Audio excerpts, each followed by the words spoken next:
Character के बारे में जिसका रिप्लेसमेंट आपको पूरी दुनिया में कहीं मिलेगा ही नहीं। ना ही इसकी कोई बराबरी कर सकता है, ना ही इसके लेवल को कोई टच कर सकता है, ना ही इसके जैसे पैसे कमा सकता है और ना ही इसके जैसी मेंटेलिटी हो सकती है किसी की। मैं बात कर रहा हूँ रेप ऑफ एंड्रू टेट की, एके आसिम रियाज की। जब मैं आसिम भाई के कैरियर को देख रहा था तो एक चीज़ मैंने बहुत कमाल की चीज़ नोटिस की, वो ये थी कि आसिम भाई के कैरियर की जो स्टार्ट है वो एक सिद्धार्थ ने की थी एंड कैरियर की एंडिंग भी एक सिद्धार्थ ही कर रहा है। स्टार्ट शुक्ला ने करी थी, एंडिंग यादव कर रहा है। हाँ, मैं बात कर रहा हूँ एल्विस यादव वर्सेस आसिम रियाज की कंट्रोवर्सी के बारे में। मिडिल फिंगर दिखाया आसिम रियाज ने एल्विस यादव को। एल्विस यादव ने कहा कि अगर कभी मुलाकात होगी तो मिलकर बात करेंगे। तो ये कंट्रोवर्सी अभी बढ़ते जा रही है एंड इसके ऊपर मेरे क्या ओपिनियन है, हमेशा की तरह हम लोग अनफिल्टर्ड बात करने वाले इस वीडियो के अंदर। अगर आपको मेरे ओपिनियन थोड़े से भी पसंद आए तो अप्रिसिएशन कर सकते हो, बस वीडियो को लाइक करके और चैनल को सब्सक्राइब करके। 5000 सब्सक्राइबर से हमारा नेक्स्ट टाइम। अगर आपको कंटेंट क्वालिटी पसंद आए तो प्लीज सब्सक्राइब करना, you know why, because Ankit said so. तो हमेशा की तरह सबसे पहले हम लोग कॉन्टेक्स्ट से शुरू करेंगे कि भाई आखिर ये कंट्रोवर्सी स्टार्ट कहां से हुई, आखिर क्या हुआ क्या नहीं हुआ। तो Elvis Yadav big boss season OTT 2 के विनर हैं एंड इन्होंने काफी सारे रिकॉर्ड्स ब्रेक किए। इंस्टाग्राम पे इनकी लाइव जो है हाईएस्ट वॉच लाइव स्ट्रीम बन चुकी है इंडिया से। MC स्टैन का रिकॉर्ड को इन्होंने ब्रेक कर दिया एंड कई सारे रिकॉर्ड्स माइलस्टोन ये टच करते जा रहे हैं। सेम गोज विद फुकरा इंसान। अब ये बात काफी सारे लोगों को पसंद आ रही है, काफी सारे लोगों को नहीं पसंद आ रही है। तो जिनको नहीं पसंद आ रही है उनमें से एक है बिग बॉस सीजन 13 के रनर अप यानी कि आसिम रियाज। आसिम रियाज ने रिसेंटली में अपना एक कॉन्सर्ट ऑर्गेनाइज करा था अपने फैंस के लिए, जहां पे वो परफॉर्म कर रहे थे एंड वहां पे उन्होंने एल्विस यादव को मिडिल फिंगर दिखाया, उल्टी बातें करी, कुछ गलत लैंग्वेज यूज करे एंड साथ में सिद्धार्थ शुक्ला को भी मेंशन करा एंड कहा कि मेरे और सिद्धार्थ के लेवल पे कोई नहीं आ सकता, हम एक अलग चीज हैं और हमारी टक्कर का कोई नहीं है, चाहे कितने भी इंस्टाग्राम लाइव करके रिकॉर्ड बना लो। तो ये हो गया भाई कॉन्टेक्स्ट। अब आ जाते हैं हम लोग बात पे कि भाई मेरे क्या रिप्लाईज है, ठीक है। तो सबसे पहली बात सेम ऑन आसिम रियाज, और ये मैं क्यों कह रहा हूँ मैं आपको बताता हूँ। काफी सारे सिद्धार्थ शुक्ला के फैंस खुश होते हैं कि भाई यार आसिम तो ट्रिप में कॉन्सर्ट में भी ट्रिब्यूट दिया सिद्धार्थ को, लेकिन क्या तुमने ये नोटिस किया कि वो सिद्धार्थ को अपने लिए कितना यूज कर रहा है as a tool, as a disclaimer. Elvis को मिडिल फिंगर दिखाने से पहले सिद्धार्थ को उसने एज अ डिस्क्लेमर यूज किया ताकि जो हेट आए वो थोड़ी कम आए, कम से कम सिद्धार्थ के फैंस तो सपोर्ट करें। और सबसे बड़ी बात मैं यहाँ पे कहना चाह रहा हूँ, जरा ध्यान से इसको सुनना, कि सिद्धार्थ शुक्ला अभी इस दुनिया में हमारे बीच अनफॉर्चुनेटली नहीं है। मे ही soul rest in peace, Om Shanti. लेकिन हाँ, उनके बिहाफ पे बोलने का किसी को भी हक नहीं है, क्योंकि वो यहाँ पे अपने बिहाफ पे नहीं बोल सकते। तो उनके बिहाफ पे आसिम रियाज को बोलने का हक किसने दिया? आखिर आसिम रियाज ये कैसे कह सकते हैं कि हमारे लेवल पे कोई पहुँच नहीं सकता, हम अलग ही हैं।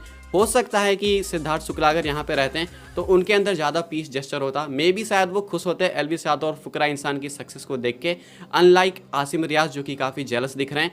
तो यहाँ पे जो आसिम रियाज है वो अपनी जेलसी, अपनी खुंदस कहीं ना कहीं सिद्धार्थ शुक्ला जो कि अनफॉर्चुनेटली भाई सैडली इस दुनिया के अंदर है भी नहीं, उनके कंधों पे रखकर अपनी सैडनेस एंड अपनी जेलसी वाली बंदूक को चला रहे हैं। यानी ये जो उनकी उदासीनता है कि मैं पीछे रह गया लोग आगे चले गए, ये जो जलन है कि मैं पीछे रह गया लोग आगे चले गए, उसके बंदूक को वो सिद्धार्थ शुक्ला के कंधे पे रख के चला रहे हैं। तो प्लीज़ सिद्धार्थ शुक्ला के फैंस, अगर आप सोच रहे हो कि ये हमारे लिए कर रहा है, हमारे आइडल के लिए कर रहा है, तो नहीं कर रहा है वो। हाँ, मैं मानता हूँ कि दिल में रिस्पेक्ट होगी उसके लिए, थोड़ी बहुत होगी, साथ में ये लोग थे, इन्होंने समय बिताया तो ज़रूर होगी, लेकिन कहाँ पर यूज़ करना है इतनी तो मैच्योरिटी होनी चाहिए। अगर इतनी भी मैच्योरिटी नहीं है तो फिर दिन आपकी कोई भी बात कोई क्यों ही सीरियस लेगा। अब यहाँ से मैं सिद्धार्थ शुक्ला को इक्वेशन से हटा देना चाहता हूँ। मैं नहीं चाहता कि बार बार मैं इसके वजह से सिद्धार्थ शुक्ला को घसीटूं उस मैटर में। हाँ, जहाँ पे जरूरत पड़ेगी वहाँ पे मैं जरूर से बात करूँगा, ठीक है।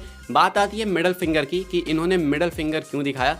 सबसे पहली बात बता दूं कि इन्होंने जो मिडिल फिंगर दिखाया वो विदाउट एनी रीज़न दिखाया है। यानी कि हम मानते हैं कि एक कंट्रोवर्सी स्टार्ट हुई तो हाँ मिडिल फिंगर दिखा रहे हैं या फिर कुछ भी उल्टी सुल्टी बातें कर रहे हैं, तो एक रीज़न होता है। मैंने इनके एक बिग बॉस से पहले, मतलब बिग बॉस जब कंटिन्यू हुआ था तो उसी टाइम मैंने इनकी एक क्लिप देखी थी जहाँ पे कि इनसे मीडिया वाले पूछ रहे थे कि एल्विस यादव के बारे में आप क्या कहना चाहोगे। इन्होंने कहा कि मैं बिग बॉस देखता ही नहीं, मुझे कुछ खास आइडिया नहीं है।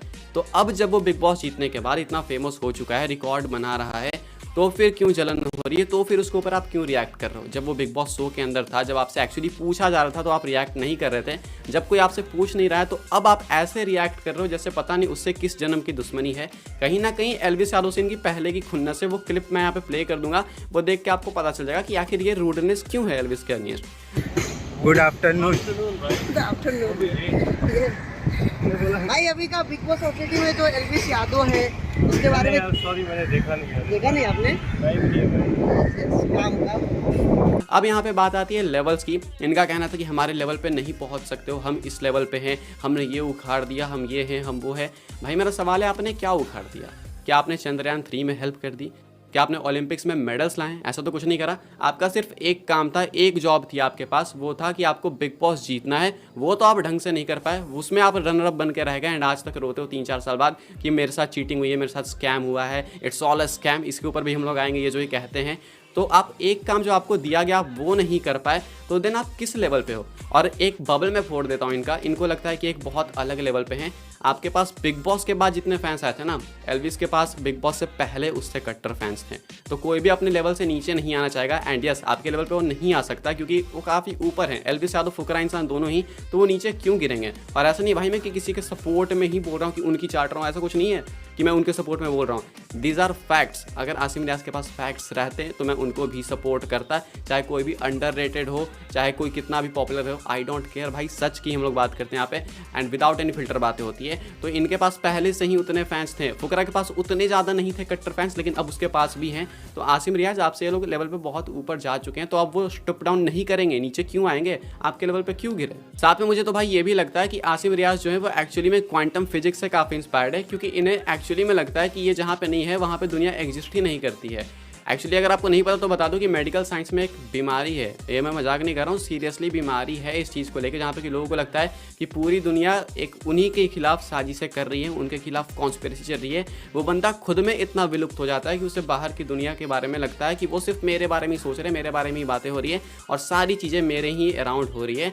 सो अगेन ये वही बात है कि एक ऐसी बीमारी होती है जहाँ पे कि उस बीमार इंसान को, उस मेंटली इल इंसान को लगता है कि वो मेन कैरेक्टर है एंड सारी चीज़ें उससे रिलेटेड उसके लिए ही हो रही है। काफ़ी सारे बिग बॉस के एक्स कंटेस्टेंट्स ने ये चीज़ रिवील करके रखी है कि जो बिग बॉस हाउस है उसके अंदर ऐसा एटमोस्फेयर रहता है कि वो आपको मेंटली इल बना देता है, आप मेंटली अनस्टेबल फील करने लगते हो बाहर आके। अब इसका लाइव एग्जांपल आपको कहीं और नहीं मिलेगा आसिम रियाज से बेटर। अगर आपको मेरी बातों पे शक है तो ये क्लिप देख लो। सबसे ज्यादा and everybody is trying to break my record for some reason bro. Come on man, give me a fucking, you know, just live your life. There was something created by me, it's okay. Why you cannot sleep? तुम्हें नींद क्यों नहीं आ रही है भाई? 15 million ये हो गया मेरा, वो हो गया, इसने इसका रिकॉर्ड तोड़ दिया, उसका रिकॉर्ड तोड़ दिया यार। Come on man. What who I am, you will be never that person. The mindset I have, you will be never that person. The money I have, you'll be never having that money, bro. The car I have, you'll never drive that car. Come on, why? ये clip देख ली होगी आपने। ये clip देखने के बाद क्या आपको कहीं से भी लग रहा है कि एक नॉर्मल इंसान है? मैं रियली कंसर्न हूँ इस चीज़ को लेके कि आखिर कोई इतना अग्रेसिव, इतना टॉक्सिक 24/7 कैसे हो सकता है। अपने ही बारे में सोचना, he so full of himself currently.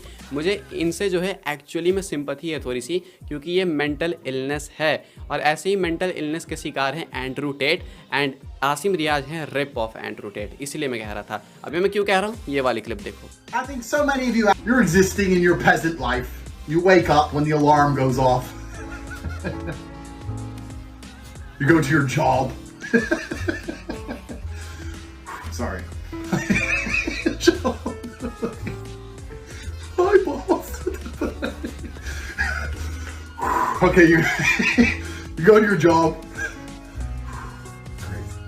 इन दोनों क्लिप्स में आपको सिमिलैरिटी दिख गई होगी, बोलने का तरीका, टॉक्सिकनेस, खुद से जो भरी हुई एक खुन्नस है अपने रिगार्डिंग कि मैं ही एक बहुत बड़ा सूरवीर हूँ, बाकी तो सारे कीड़े मकोड़े हैं, मैं ही सबसे वेल्दी इंसान हूँ, मेरे से बड़ा कोई नहीं है। ये एक्चुअली कॉपी कैट है। एंड्रू टेट की कॉपी कर रहे हैं आसिम रियाज। टोन, एक्सेंट, सारी चीज़ें, बैठने का तरीका, बोलने का तरीका, एक एक चीज़ कॉपीड है।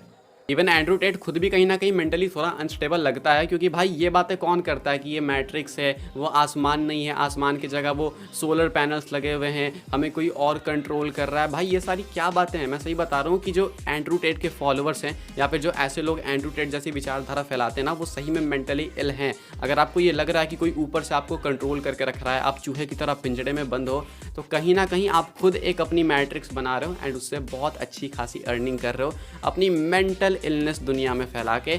और इनके मेंटल इलनेस के शिकार बन चुके हैं आसिम रियाज एंड वो बन चुके हैं rip off Andrew Tate and वही सारी चीज़ें वो अपने फैंस में फैलाएंगे। अब उनके फैंस वो अपने जानने पहचानने वालों में फैलाएंगे, तो ये सोशल मीडिया मार्केटिंग की तरह फैलती जाएगी चीज़ें। अगर वापस कंट्रोवर्सी के ऊपर जंप करें, यानी एल्विस यादव वर्सेस आसिम रियाज पे, तो लेजिट बता रहा हूँ आसिम रियाज को इस कंट्रोवर्सी की काफ़ी ज़रूरत है। एल्विस यादव ने इवन रिप्लाई भी कर दिया उनको। एल्विस यादव ने कहा है कि अगर तुझे इतनी चर्बी होती तो मेरे सामने आके बोल ले, जो उंगली दिखा रहा है वो बाकी आप समझ लो, ठीक है। तो ये एल्विस यादव का कुछ रिप्लाई था। अब ऐसे में भाई आसिम रियाज को इस चीज़ की लेजिट बहुत ज़रूरत है, मैंने आपको ऑलरेडी बताया, क्योंकि आसिम के कैरियर में सिद्धार्थ काफ़ी मैटर करते हैं। आसिम ने कैरियर बनाया अपना सिद्धार्थ के नाम पे, कैरियर रेलेवेंट करा सिद्धार्थ कन्नन के इंटरव्यूज़ में जाके, एंड अब कैरियर रिवाइव कर रहे हैं सिद्धार्थ यादव यानी कि एल्विस यादव से कंट्रोवर्सी करके। तो एल्विस यादव जितना कम रिप्लाई करेंगे उतना ज़्यादा बेटर होगा, एंड आई रियली होप कि एल्विस यादव अब रिप्लाई ना करे, क्योंकि ये फालतू फोकट 4 दिन की फेम इनको देने से कोई भी फायदा एल्विस यादव को है नहीं, एंड उनके फैंस फालतू में इधर उधर डिस्ट्रैक्ट होंगे, एंड वो तो भाई फेम के लिए जितने भी रिकॉर्ड तोड़ने हैं लाइव आके नंबर गिन के